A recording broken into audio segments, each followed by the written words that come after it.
তরুণ সমাজের জন্য মুহাম্মদ সাল্লাল্লাহু আলাইহি সাল্লামের জীবন দর্শন, তার সিরাত, এটাকে পুনর্পাঠ করা নানা কারণে গুরুত্বপূর্ণ। এর ভিতরে এক নম্বর হলো, আমরা জানি প্রত্যেকটা মানুষ স্বভাবগতভাবে, জন্মগতভাবে আমরা অনুসরণ প্রিয়। আমরা অনুসরণ করতে চাই, কাউকে না কাউকে অনুসরণ করতে চাই। নবী করিম সাল্লাল্লাহু আলাইহি সাল্লাম সম্পর্কে একটু আগে যে কোরআন কারিমে আয়াত তেলাওয়াত করা হলো, লাকাদ কানা লাকুম ফি রাসূলিল্লাহি উসওয়াতুন হাসানাহ, আল্লাহ বলেছেন তোমাদের জন্য সবচাইতে উত্তম এবং অনুপম আদর্শ হলেন মুহাম্মদ সাল্লাল্লাহু আলাইহি সাল্লাম। তাকে তোমাদের জন্য মডেল করে পাঠানো হয়েছে।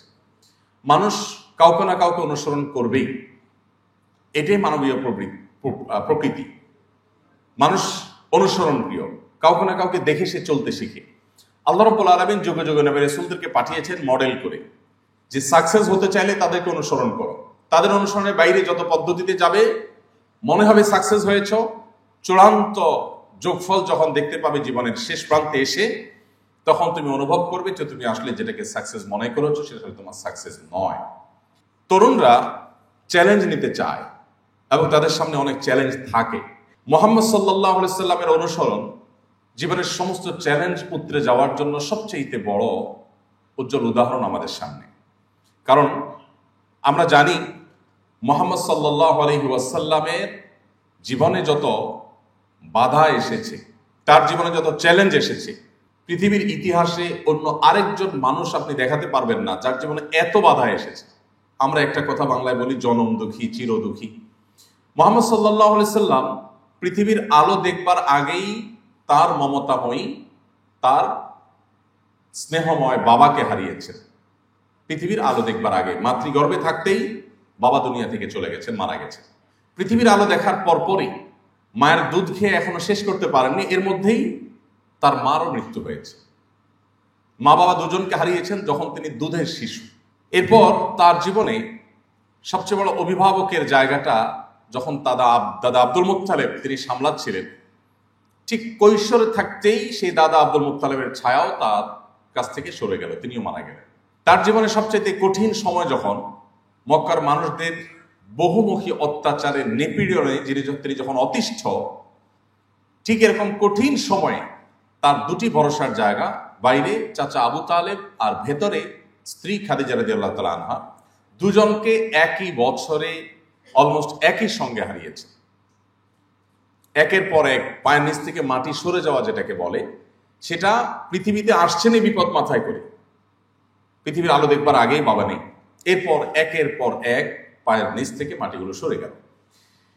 তারপরে শুরু হলো মক্কার মানুষরা, যারা তাকে আল আমিন উপাধিতে ভূষিত করেছে, যারা তাকে সবচেয়ে বিশ্বস্ত হওয়ার সার্টিফিকেট, সনদ দিয়েছে, পদক দিয়েছে, যারা তাকে সবচেয়ে বেশি সম্মান করত, সেই মক্কার মানুষগুলো তার মুখের উপর থুতু নিক্ষেপ করার মতো জঘন্যতম অত্যাচার নিপীড়ন করতেও পিছপা হয়নি। তাকে শারীরিক এবং মানসিক নির্যাতনের যত রূপ হতে পারে সেই সময় তার সবগুলো তাকে করলেন। শুধু 3 বছরের যে অবরোধ করা হয়েছে, সে অবরোধটুকুই একজন মানুষের মরে যাওয়ার জন্য যথেষ্ট ছিল, কিন্তু আল্লাহ তাআলা তাকে হায়াতে বাঁচিয়ে রেখেছেন। আমরা এখন আয়না ঘরের কথা শুনি, লোমহর্ষক বর্ণনা আমাদেরকে অবাক করে দেয় যে মানুষ কিভাবে এত পৈশাচিক, মানুষ কিভাবে এত নির্মম হতে পারে, মানুষ কিভাবে মানুষের প্রতি, মানুষকে টর্চার করে এতটা আনন্দ পেতে পারে। আমরা অবাক হই। মুহাম্মদ সাল্লাল্লাহু আলাইহি সাল্লামকে মক্কার মুশরিকরা 3 বছরের জন্য অবরোধ করেছিলেন, তাকে এবং তার সকল অনুসারীদেরকে। এটা 2025 সালের অবরোধ না, যে অবরোধ চলাকালেও মানুষ নিজের জীবন কোনোভাবে বাঁচিয়ে রাখতে পারে, ধারণ করতে পারে।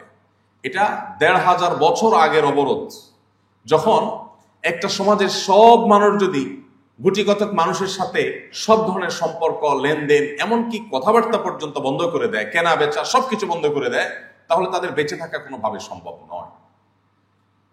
সেই রকম একটা সমাজে নবী করিম সাল্লাল্লাহু আলাইহি সাল্লামের জীবনে দীর্ঘ সময়ের অবরোধে তিনি সাহাবীদের নিয়ে মানবেতর জীবন যাপন করেছেন। সাহাবায়ে কেরাম একটা সময় এসে গাছের পাতা, কোন কোন বর্ণনাকারীরা বলছেন যে কোনো পশু পাখির ছাল, চামড়া শুকিয়ে গেলে, গাছের পাতা, এগুলো খেয়ে তারা জীবন ধারণ করেছেন, কারণ কোনো খাবার ছিল না, তাদের কাছে কেউ কোনো খাবার বিক্রি করতো না।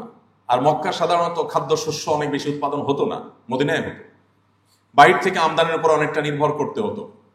এরকম একটা সমাজে কেউ বিক্রিও করতো না, কেউ কিনতো না, কোথাও ভ্রমণে যাবে কেউ সাথে নিত না, কেউ সঙ্গ দিত না। সেই সমাজ বাস্তবতায় এভাবে একটা মানুষ বেঁচে থাকা কঠিন। নবী সাল্লাল্লাহু আলাইহি সাল্লাম সেই সময়টা পার করলেন। এরপর তিনি মক্কায় থাকতে চেয়েছেন, কিন্তু না, তাকে মক্কায় থাকতে দেওয়া হলো না। হিজরত, তার জীবনে আরেকটি অধ্যায় আসলো, তাকে মাতৃভূমি ত্যাগ করে চলে যেতে হলো মদিনায়।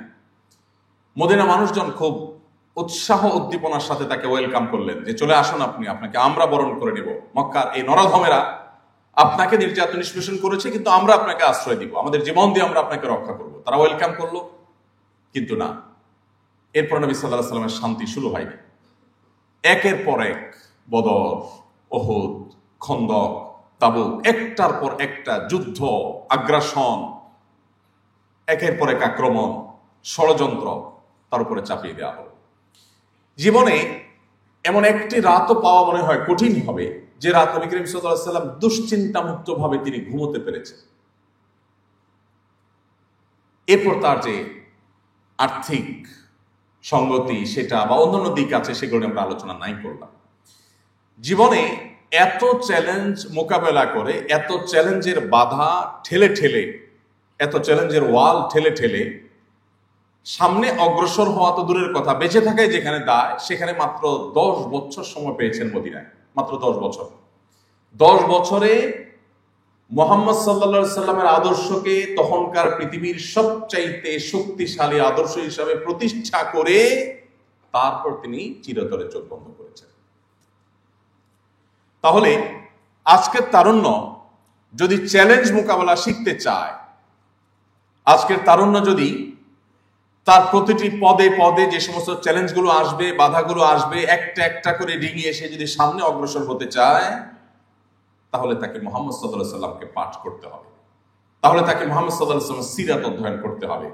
কিভাবে একজন মানুষ সাফল্যের চরম শিখরে পৌঁছতে পারে, পৃথিবীর ইতিহাসে মুহাম্মদ সাল্লাল্লাহু আলাইহি সাল্লামের চাইতে উজ্জ্বল এবং উৎকৃষ্ট আরেকটি উদাহরণ আপনার খুঁজে পাওয়া কঠিন হবে। সময়ত ভাইরা, এই জন্যই তারুণ্যের জন্য নবী করিম সাল্লাল্লাহু আলাইহি সাল্লামের যে সমস্ত অবদান আছে, তার মধ্যে একটা হলো যে তিনি আমাদেরকে জীবনে চ্যালেঞ্জ এবং বাধা উতরাবার পথ শিখিয়ে গেছেন হাতে ধরে। আস-সুন্নাহ ফাউন্ডেশন, উম্মার স্বার্থে সুন্নাহর সাথে।